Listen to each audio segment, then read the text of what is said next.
talks about, oh, I love war. I go to all the conflict zones. So by watching it and moving on for more death, I know something about conflict. You know nothing. So look at his face.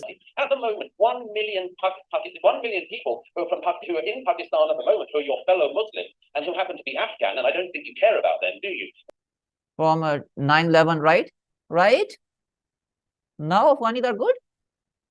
This is just a strategy to, make Afghanis and Pakistanis fight each other. All you have is hatred. Oh, he's an anti-Semite. Kill the Muslims. Kill the Palestinians. لا إكراه في الدين قد تبين الرشد من الغي. And it's amazing to see that Douglas Murray, he has had so many encounters, religious encounters with so many people. It's amazing to see that this person was the one, Cenk Uygur, who absolutely demolished and destroyed him, right? All of his tactics. They actually made a collection of all of these. You want to talk about a stunning lack of empathy? 6,400 women slaughtered in Gaza. You want to talk about terrorism? I mean, look at his face. Look at his face. Dropping unguided bombs, 2,000-pound bombs. Every one of those bombs is an act of terrorism. And the stunning lack. I like the word terrorism, affiliated, because for so many years, these people have gotten away, right? And this label given to them because these people were the ones who label Muslims as terrorists all the time. And it's stunning to see that for a change, now they are being labeled as terrorists. Empathy towards Palestinian lives is disgusting.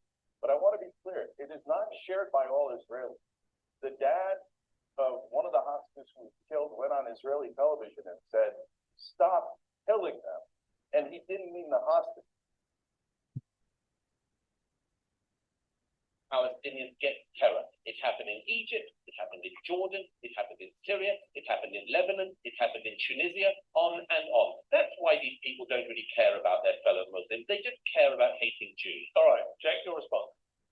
The old trick of turning everything into anti-Semitism, right? Yeah, so you asked if he cared about 8,000 dead babies, and his answer was no.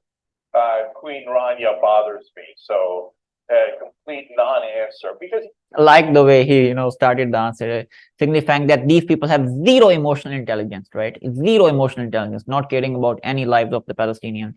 He doesn't care. He doesn't think the Palestinians' lives are worth it. He just called them all terrorists. Nice, you can put that and this is what they always do. So hold on, I let you talk for a long time, so why don't you shut up for a second?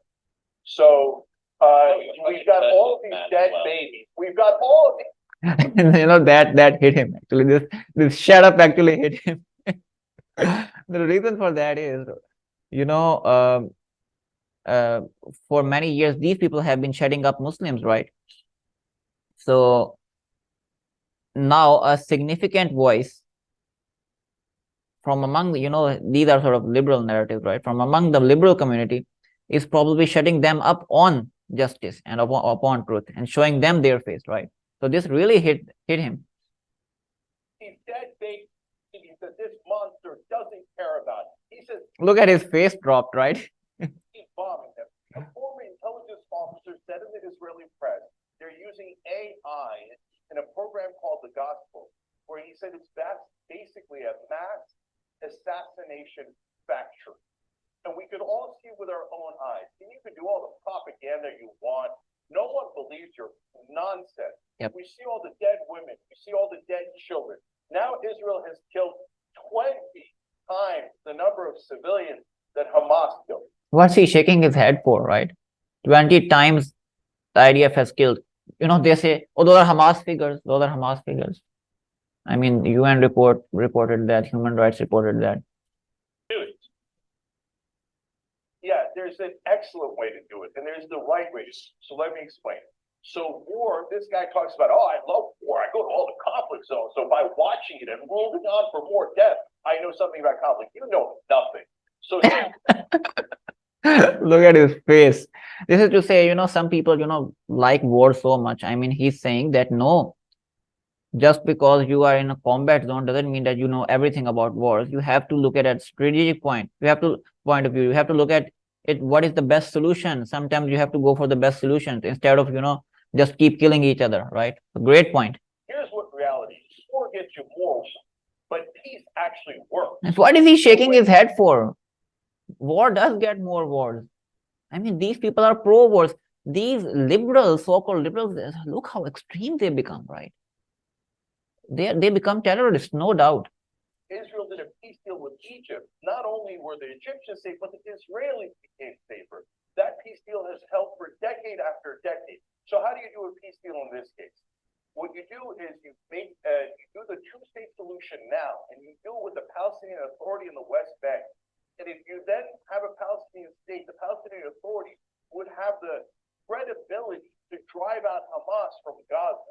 That is a realistic plan. I mean, he's talking all sense, right? All sense.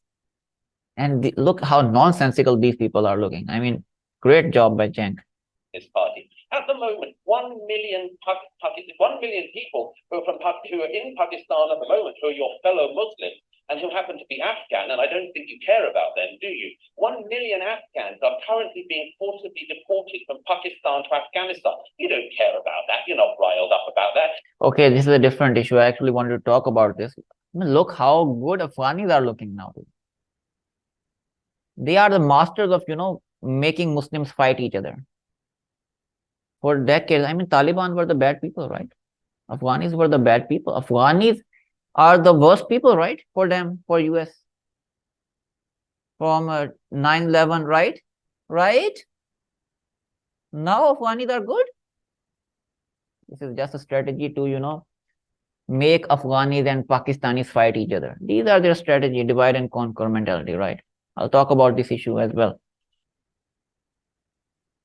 We've talked about it endlessly, but you don't know that, and you don't watch the show. Nobody watches your show. So, Nobody does watch your show. yeah, well, again, you're interrupting me when I was kind enough to let you go on with your mad ramblings. So, nobody watches the show. We have 5 billion views a year. I don't know what piddling out that you're on, or what little Substack or whatever the hell you write on. So the reason we're incredibly Look at his face. I mean, he's feeling ashamed at the moment. Douglas Murray is feeling ashamed, right? Look at his face. Because it's the truth. Cenk Uygur is a larger voice than Douglas Murray. There's no doubt about it, right? So when he says that, I don't know what pilling outfit or what, where you are, where the hell you ride upon. I mean, this hits him because he's a bigger voice than Douglas Murray, and credit goes to, all the truth seekers who, promote these people rather than these, neocon fascist Islamophobes like Douglas Murray. We fight for shut up. We fight for all innocent civilians. Look at his face. So, for Israel, I want them to be safe, okay? So I have shown empathy for all civilians throughout everything I have ever done. But all you have is hatred. Oh, he's an anti-Semite. Kill the Muslims. Kill the Palestinians. And once we kill them, by the way, we'll blame them for it. Brilliant. I mean, brilliant. I mean, this type of exposing Douglas Murray has never faced in his life. This type of beating, because all his life he has been always criticizing Muslims, jihadis, terrorists, extremists, and it's good to, actually show their face that these people are as extreme or probably more extreme than ISIS. I mean, Douglas Murray is as extreme as ISIS. One has to say that, right? He's promoting killing of Gazans and Palestinians, right? So when Douglas talks about driving them into Egypt or Jordan, that's just ethnic cleansing. They live in Gaza. So if you push them out and they say, well, you're all Arabs anyway, why don't you just go live somewhere else in the region? That's the definition of ethnic cleansing. That is outrageous. And he says it with blithely, with no concern, because Palestinian lives don't matter. And you ask them, hey, how many Palestinians can you possibly kill? And he never answered the question. So the reality is, you cannot kill your way out of this conflict. The more that they kill, the more. What do you think that the? I mean, brilliant. I haven't seen, intellectually defeating him. Intellectually, all of his points were shattered, right? All of his points. I mean, he prepared all his talking points, and all of them were shattered so brilliantly by Cenk. And it's great to see how he ended it. That all he cares about, is killing, right? saying that you are the real terrorist, Mr. Douglas Murray, you are the real terrorist in this. You are the real terrorist. Great to see that this is finally being highlighted. The ugly faces of these people are finally being highlighted, and salute to Cenk, salute to people like this for speaking out the truth, for speaking out against these people, exposing these people for what they really are: neocon, fascists, extremists, terrorists, Islamophobes. All these labels fit to Douglas Murray. With that, Assalamu alaikum.